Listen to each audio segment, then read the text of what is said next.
Welcome back. Welcome to new. My name is Mark, and today we are back with another video. We're talking about episode 4 or episode 5? Episode 4 of Though I Am in Inept Villainess. Yeah, this is episode 4. And this was a great episode. If you want to see my reaction to it, you can check it out on Patreon in the description down below. I recommend you check it out over there. Come back here for the review. Make sure you engage with the video, like and subscribe, and comment down below. Seriously, liking and commenting lets me know that people actually are enjoying this at all. So yeah, make sure you do that. But anyways, I want to get into it. I'm not going to be here for too long. I gave all my thoughts over on the reaction. I just want to cover a couple points, and then go on with our day. So strap in. If you're new here, strap in. If you've been here before, you know what to do. Grab your snacks, grab your drinks, grab your notebooks. I didn't take notes today, and let's talk about the episode. So this episode was actually really good. We started out with Keigetsu slash technically Reirin. No, well, technically in Reirin's body. We're starting out with Keigetsu, and she is struggling.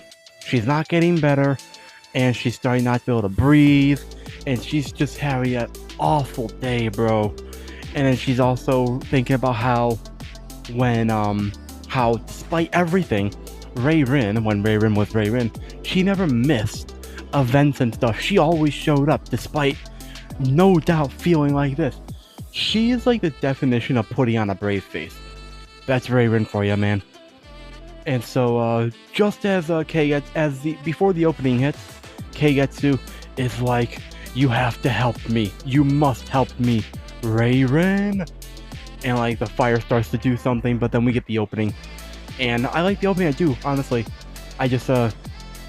I skipped to it this time around, so I wanted to get into the episode now. At the same time, also, if you think about it, I do hope we get more than just like moments like small scenes like this of Keigetsu. I hope we get like half an episode with her. Like, the Crown Prince gets more screen time than her. Genuinely. And that's wild. Like, bro gets more screen time than her. And so meanwhile, Reirin, she's having the time of her life, man. She's all happy. But before that though, Lily just is gone. She went to go return the hairpin to Lady Gaio. And Reirin, she wasn't having any of that at first. She was like, no, I have to go teach them a lesson, bro, sort of thing. Like, she's not happy. But Lily talked her down and left. And so now Reirin's just doing her thing, and eventually the fire on a candle explodes outwards and reveals Keigetsu, who's also struggling still. And so now she's like, yo, you have to help me. And I do think there's some karma in this, in the fact that she has to go to the person whose body she stole from. The real question I have, genuinely, actually no, I already know the answer. That's the problem. The problem now, well, no, actually, okay, it depends. Actually, no, here's the, okay, no, the thought that I had, I didn't answer it yet myself. I'm running through it in my head real quickly. What exactly could Keigetsu do if Reirin said no to helping? Because we know Reirin's happy and all that. Of course, she's empathetic to Keigetsu still, which is valid. I don't. Keigetsu's complicated for me, and I'll talk about that in a little bit. But like, realistically, if Reirin said no, what could Keigetsu do? If she were in her old body, if this hadn't swapped, she could have done whatever she wanted and try to get like the people around her to be killed. She tried that. But what could she do as Reirin? Like, genuinely. Like, because the problem is, she can't afford to slip up right now. Reirin, she already threw that out of the way. But like, Keigetsu, she can't afford to slip up. So it's not like she can like turn into a villainess and try to have the people around her, threaten to have the people around her like executed or something, if Reirin didn't help. So what if Raven decided to grow a backbone and said no? What would she? What would actually be able to? What would she actually be able to do? Like, because like Raven would have to be smart enough to know that Keigetsu can't just threaten random people connected to Rin, because Rin herself, the real Rin, wouldn't do that. That would potentially blow her cover. But like, anyways, she's struggling. She can't breathe, and so Rin's like, "Are you okay? You don't look okay, man." And so we learn that she can't breathe. She's struggling a lot. She can't inhale, and so she's hyperventilating. Which, yeah, me and Rin are on the same wavelength there. If you keep if you keep heightening your breathing, ramping it up, it's gonna be a lot harder to breathe on your own. And so, first, Rin helps her get calmed down by putting her hand in there and breathing, and inhaling, exhaling, and stuff like that. And hold on one second. And so, eventually, the breathing gets calmed down, and then Rin's like, "Yo, over in the 5th and 12th cabinet, it's our 5th and 12th or 9th and 12th cabinets, there are medicines. Mix them together, take them for the breathing, and then they try to have a heart-to-heart, or Rin tries to have a heart-to-heart. And it's not a great heart-to-heart, man. It's great on Rin's part, but not on Keigetsu. Because she's talking to her, they do have a really nice touching moment. I don't want to gloss over that. They do. They have a genuinely really nice moment like that. Like, also that continues to humanize Keigetsu even more. And the fact that Rin herself is not like up in arms, that's also I want to talk about. But first, she basically uses Keigetsu's name to be like, "You're my miracle Comet." And I thought that was really sweet. But it took a little build up though, because I was like, "What about her name?" And so she had to build up to it. But Miracle Comet, that's actually really clever. That's also really sweet. And like, she's clearly starting to very slowly, break down Keigetsu's defenses walls a little bit. And she's like, "Why don't we meet and do all that?" But Keigetsu's like, "Nah, why would I? I'm enjoying being spoiled upon and being like taken care of and having all this attention and stuff like that." And the question I asked, and Rin is on the same page as me, is for as much as you apparently are enjoying it, you don't look like you're having a good time. Like, she's like she feels happy, but at the same time she's like iffy on like everything else. Like on the body stuff, like on like being fragile and all that. Like, she's like, sure, she might be enjoying being spoiled right now, but at the same time, it's bad. It got so bad that she had to go talk to a Raven, metaphorically, like through fire. And so there's that. Which, damn, man. I don't know how this is gonna go, honestly, because like I can see them having getting closer, having a moment together, and us like seeing them like meet in the middle. I could also see them being mortal enemies and wanting to kill each other, or at least Keigetsu wanting to kill Rin. She's an interesting one. Before we end the scene, I do want to talk about Rin for a minute. I get how she's feeling. I can see where she's coming from.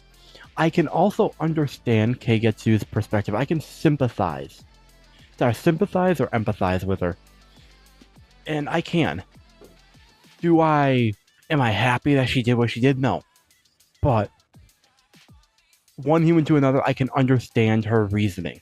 I can understand it. But at the same time, and so can Rin, clearly. But at the same time, I hope Rin grows a backbone towards Keigetsu to some extent. I'm not even saying at this point that she has to like despise her or like want her dead, but like not trying to like have a line in the sand of like I'm not gonna bend over backwards for Keigetsu. If I were Raven, I can't say with full 100% certainty that if I was in her position for some strange reason, I can't say with certainty that I would be receptive to telling her how to do it, how to like not be dying essentially in that moment. If like I think the problem also is that if Keigetsu had been like had mustered up a little bit of like maybe not decorum, a little bit of like even just putting an act on and had asked instead of demanded, I feel like I might feel differently. But as I said, if I was Raven, I don't know if I'd be able to just like help her like that without just because someone demanded it on me, even if it is my own, technically my body that's struggling over there. Like I would think, and I do think that this is karma for her. Like she like made all the assumptions about Rin to the point where those assumptions landed her in this position. And so this is also an episode of assumptions. Like Lily's making assumptions, Rin's making assumptions, Keigetsu's making assumptions, and everything, and like everyone's making assumptions, man. But I do think this is karma, and if I was in Rin's position, I would think it's also karma. And so like I wouldn't make her beg. I wouldn't go that far. But I'd be like, yo, say please. At the very least, say please without demanding it. Then maybe. Then I'd probably help. Because at the end of the day, it is still my body. Well, actually, I was about to say I wouldn't want it to die. But what would happen with the spell? Would the spell be undone in that moment? Would they both die? Or would it just be Keigetsu's soul dying? If it's that, I can't say I wouldn't consider the possibility of just letting her die. If I'm like in a bad mood in that moment, or if I'm feeling petty early on like this, like yeah, I can't say the thought wouldn't cross my mind. Would I probably still help her? Yeah, probably I would, realistically. But the thought would cross my mind. I don't know if the thought would ever cross Raven's mind. I would be completely honest here. However, what I do think is I hope something happens in the future where Raven stands up and like shuts down Keigetsu in some capacity. Whether it's in private or in public, I don't care.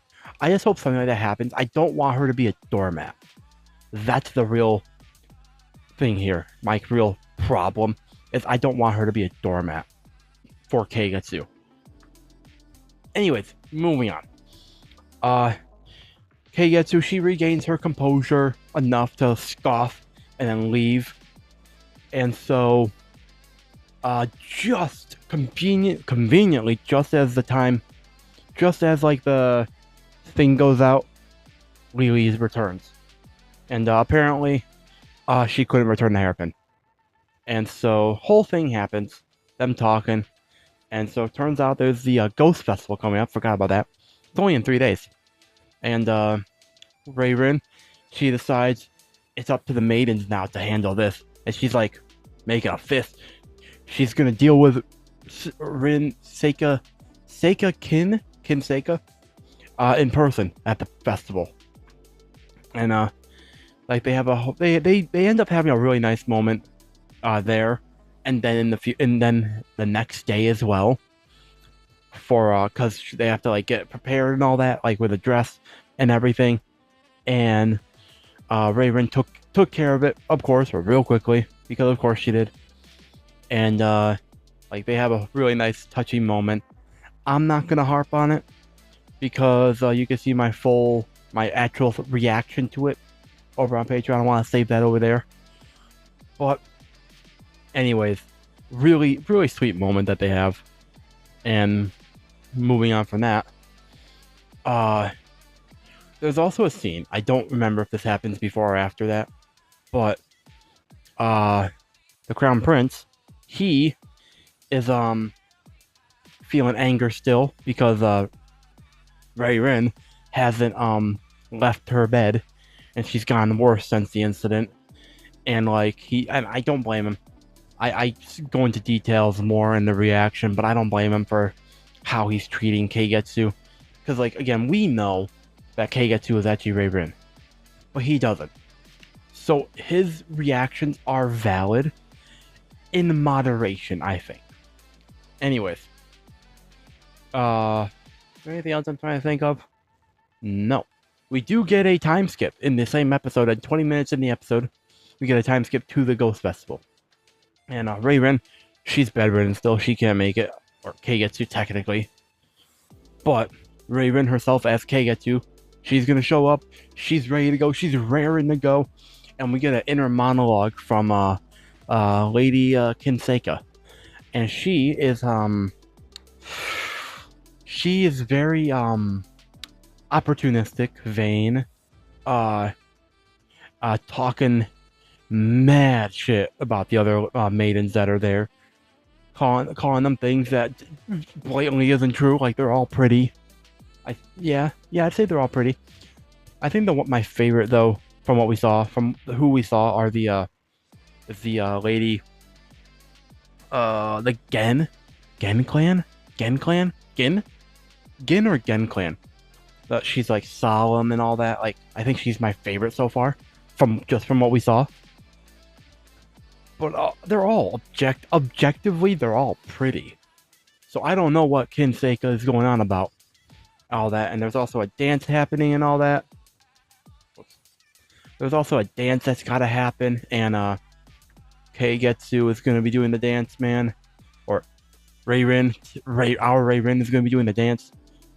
And I don't know how this is going to go. What I do know, however, is that the episode ended. And I am very excited to see next episode, man. If you are as well, make sure you hit that like button, subscribe, the notification bell, because I'll be covering this again next week, either next Sunday or Monday. I don't know yet if it's going to be the same Sunday or Monday yet. What I do know is I'm going to keep covering it still. So make sure you engage the video. Check out the Patreon for the reaction down below. I highly recommend you do. Because, like, these videos can be long, these reviews, but they will not beat the reactions over on Patreon. They just will not. Because those are reactions. Raw, in-the-moment reactions.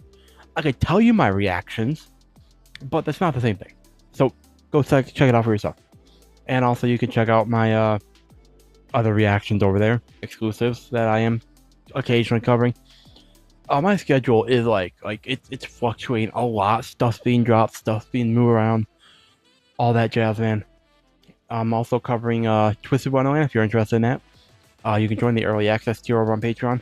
Well, actually, no. If you're going to join the Patreon for these reactions, don't join the early access tier.